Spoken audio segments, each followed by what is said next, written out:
भारत पाक तनाव के दौरान पाकिस्तान का साथ देना तुर्की और अजरबैजान जैसे देशों को अब भारी पड़ने लगा है। भारतीय पर्यटकों पर आधारित इन देशों के टूरिज्म सेक्टर पर संकट के बादल मंडराने लगे हैं। हर साल इंडियन टूरिस्ट के जरिए करोड़ों कमाने वाले तुर्की और अजरबैजान इस साल बड़े आर्थिक नुकसान की आशंका से सहम गए हैं। तुर्की को लग रहा है कि भारत के खिलाफ आतंक फैला रहे पाकिस्तान का साथ देकर उसे भारत पर हमला करने के लिए ड्रोन मुहैया कराकर कहीं उसने बड़ी भूल तो नहीं कर दी। दरअसल भारत में इस समय तुर्की और अजरबैजान के बॉयकॉट की मुहिम जोर पकड़ती जा रही है। कई ट्रैवल कंपनियों ने इन दोनों देशों के लिए टूर की बुकिंग देना बंद कर दिया है।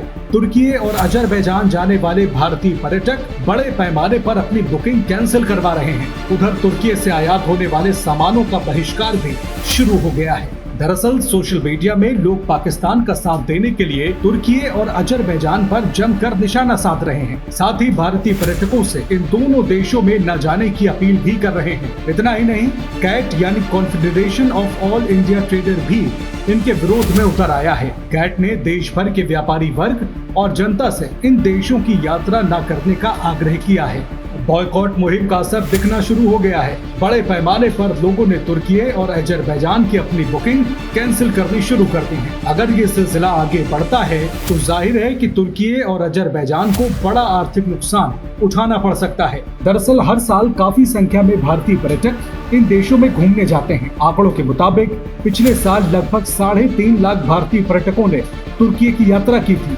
2023 की तुलना में इसमें 20% की वृद्धि हुई थी। ऐसी यात्रा के दौरान हर भारतीय पर्यटक का औसत खर्च लगभग $972 का होता है।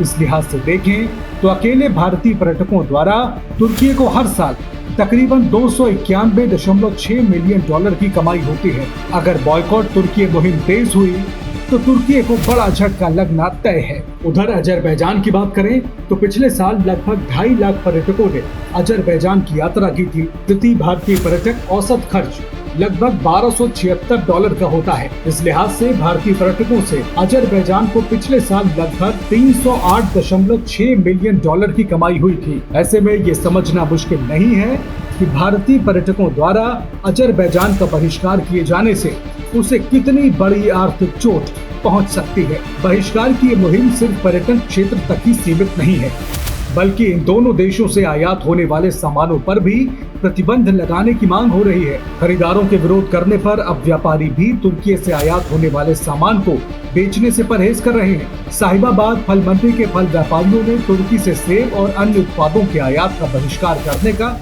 फैसला किया है। भारत तुर्की से फ्यूल, मशीनरी, सीमेंट और ड्राई फ्रूट्स मंगाता है। तुर्की की कई कंपनियां भारत में लोकप्रिय हो रही हैं। इनमें गोडवीवा, उल्केर और LCYK की जैसी कंपनियां शामिल हैं। उधर अजरबैजान से भारत बड़े पैमाने पर कच्चा तेल खरीदता है। दोनों देशों के बीच साल 2023 में व्यापार बढ़कर $1.435 मिलियन का हो गया था। साफ है कि तुर्की और अजरबैजान के भारत के साथ बड़े आर्थिक हित जुड़े हुए हैं। ऐसे में भारत में उनके विरुद्ध चल रहे बहिष्कार आंदोलन का इन दोनों ही देशों की अर्थव्यवस्था पर बुरा असर पड़ना तय है। पहलगाम में हुआ आतंकी हमला किसी भी संवेदनशील देश को और वहां की जनता को झकझोर देने के लिए काफी है। इस हमले में पाकिस्तानी आतंकियों के शामिल होने के बावजूद तुर्की और अजरबैजान खुलकर पाकिस्तान के समर्थन में खड़े हो गए हैं। जिन ड्रोन्स के जरिए पाकिस्तान ने भारत के शहरों और सैन्य ठिकानों को निशाना बनाने की नाकाम कोशिशें की थी, वो ड्रोन्स भी उसे तुर्की ने ही दिए थे।